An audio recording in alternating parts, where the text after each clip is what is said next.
Un objetivo fácil. La imagen del planeta azul flotaba al centro de la sala de mando. Giraba lentamente sobre sí misma, con sus nubes en espiral y sus continentes irregulares.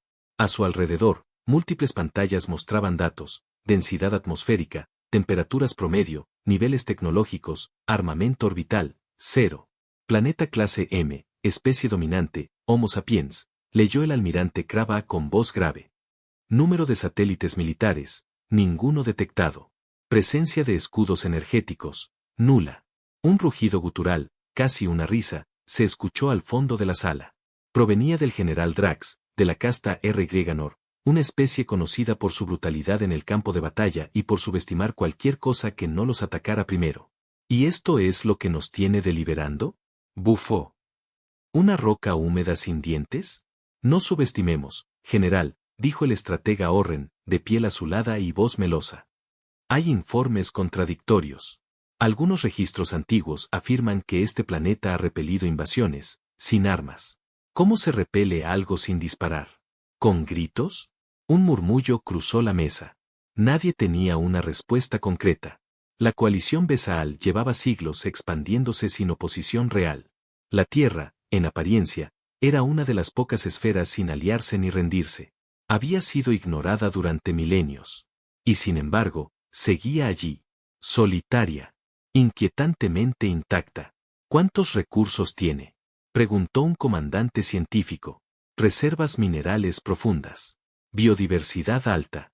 Núcleo estable. Potencial genético sorprendente. Entonces no es solo un objetivo fácil, es un premio. El Consejo no tardó en votar. 8 especies aprobaron la intervención inmediata. 4 pidieron prudencia. Una, la voz más vieja del salón, el decano Taal, guardó silencio absoluto. ¿No vota, anciano? Preguntó Kraba. El decano respondió sin mover la cabeza. Yo ya vi lo que hay ahí abajo. Todos se volvieron hacia él. ¿Cuándo? Hace 400 ciclos. ¿Y qué vio? Nada. Pero ese nada, me mira aún en sueños. Risas. Desprecio. Silencio. La votación fue sellada. Se aprobaron los primeros pasos. Reconocimiento orbital, vigilancia atmosférica, y despliegue de sondas. Horas después, desde la nave insignia Ojo Estelar, se lanzó una microsonda hacia el hemisferio norte del planeta. El dispositivo era indetectable, invisible a todo radar conocido, capaz de registrar hasta los latidos de una mosca. La imagen que transmitió fue clara: océanos, nubes, urbes, pero ni un solo sistema defensivo. Confirmado, no hay interferencias. No hay escudos activos.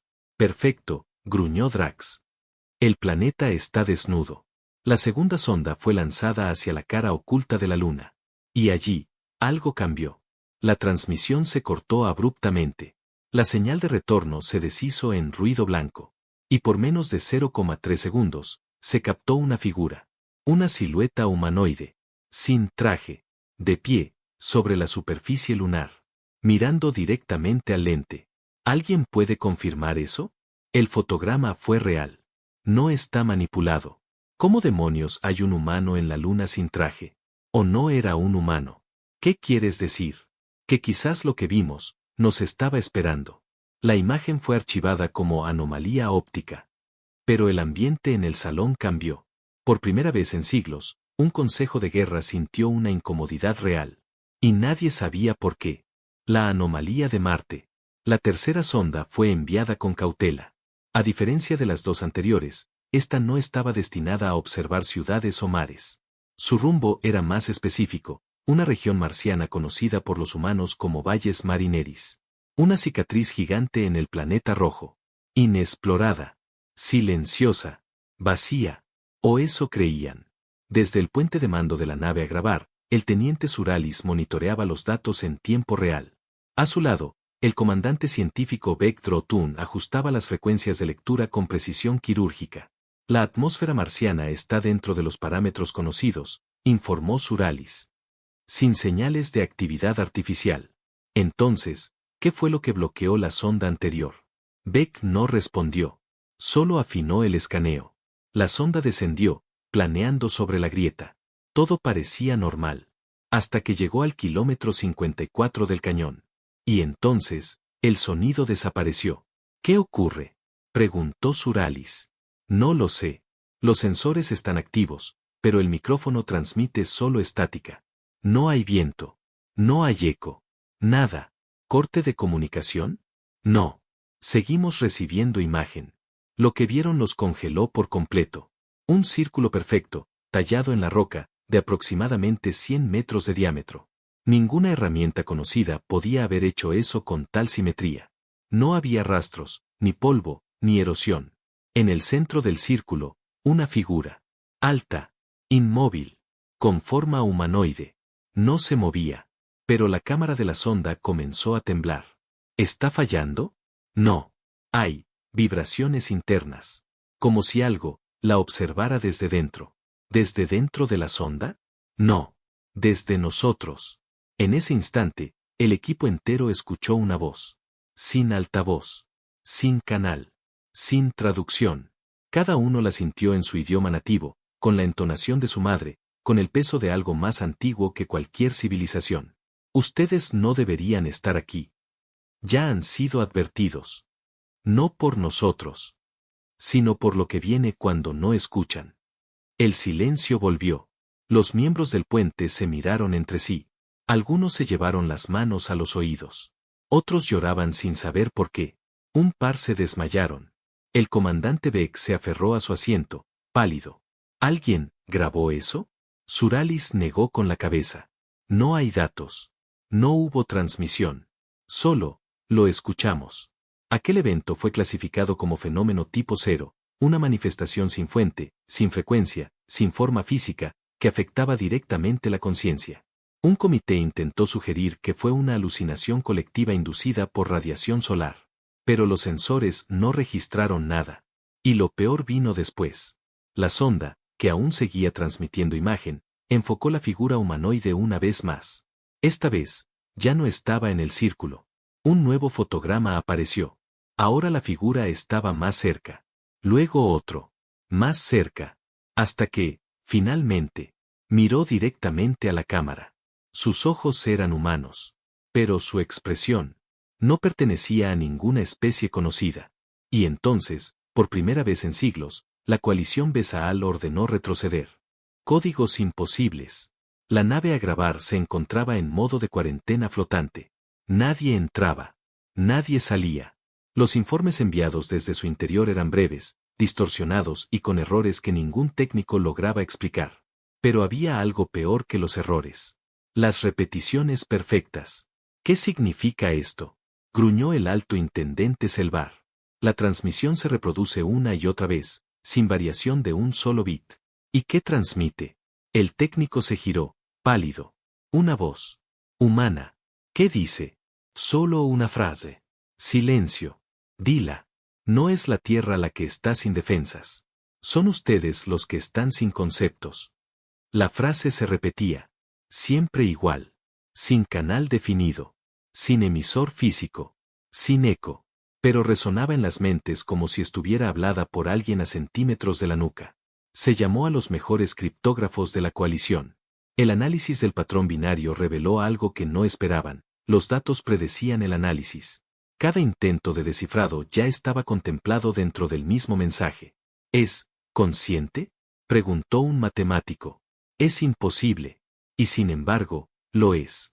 Pero lo más aterrador ocurrió en el laboratorio de computación cognitiva. El núcleo cuántico de la nave intentó responder por sí solo. ¿Qué está haciendo la IA?, preguntó el supervisor. Está intentando formular una réplica diplomática. ¿Bajo qué protocolo? Ninguno registrado. Se ha reescrito a sí misma. En las pantallas se desplegó una imagen. Un cubo. Simple. Blanco. Gira lentamente. Y luego, se pliega sobre sí mismo. Forma otro cubo más pequeño. Y así, infinitamente. Uno de los científicos, un tal Drancor, vomitó sangre al intentar contar los niveles. Detengan la animación. Pero la IA ya no obedecía. En la pantalla, una frase apareció sobre el cubo. Todo lo que intenten entender, ya fue descartado por nosotros hace siglos. Están jugando ajedrez con un niño que inventó el ajedrez como broma. La transmisión se detuvo. Pero nadie habló. Nadie rió. Nadie respiró con normalidad. La coalición trató de bloquear los canales de comunicación con la Tierra. Fracasaron. Porque, al parecer, la Tierra nunca los contactó. Ellos se conectaron solos. Un almirante se arrodilló, temblando. ¿Qué clase de civilización escribe respuestas para preguntas que todavía no hemos hecho? ¿Y qué clase de mente juega con nuestras reglas como si fueran adornos? La respuesta vino del espacio. No de un arma. No de una nave. Sino de una canción.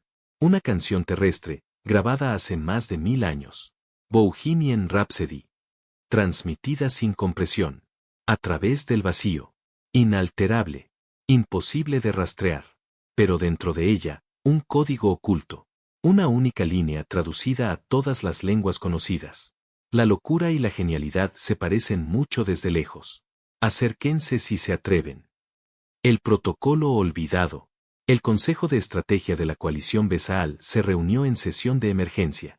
Ya no en el Salón de Honor, sino en una cámara subterránea protegida por 12 capas de aislamiento dimensional. No querían que nadie escuchara lo que se iba a decir. Ni siquiera la Tierra. Estamos lidiando con una forma de inteligencia no reconocida, dijo el comandante Krelk. Y posiblemente, con una fuerza que supera el modelo causal. ¿Qué significa eso en palabras que podamos entender? Gruñó el general Drax. Que nuestras acciones no tienen efecto.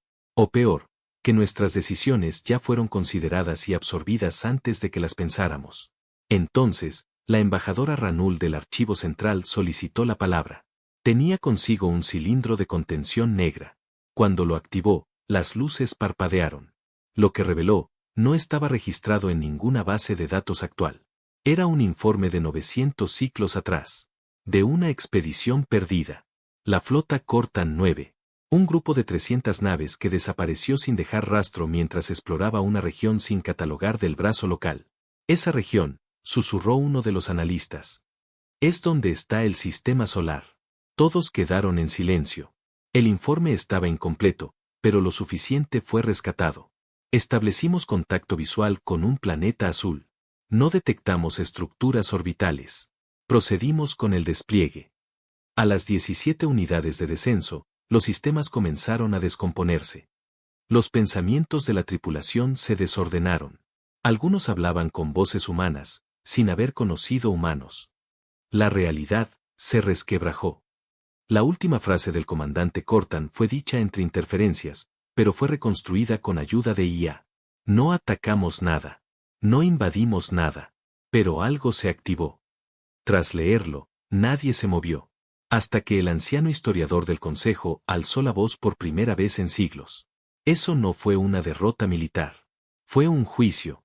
¿Por quién? Por algo más viejo que las galaxias. Algo que no necesita naves, ni soldados, ni estrategias. ¿Qué cosa podría hacer eso? El anciano levantó la mirada. Una idea protegida por el propio tejido de la existencia. ¿Una idea? Sí. La idea llamada humanidad.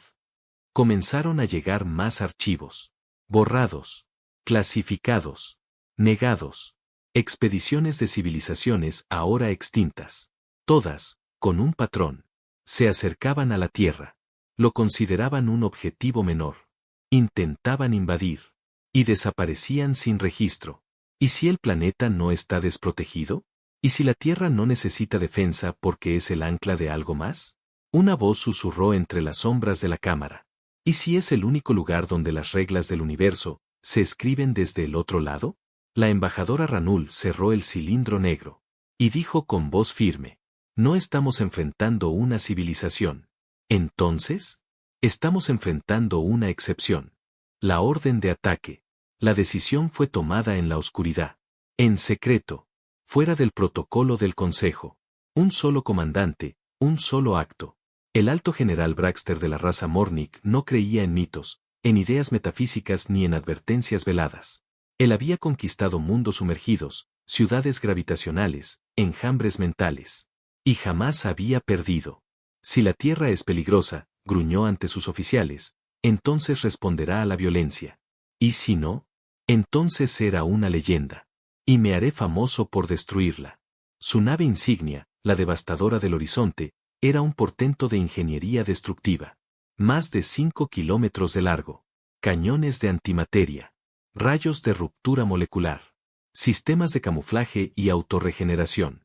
El objetivo, un punto específico sobre la superficie terrestre, una pequeña colina verde llamada Glastonbury. Lugar sin valor militar, pero donde, según múltiples fuentes humanas, ocurrían concentraciones anuales de energía emocional colectiva.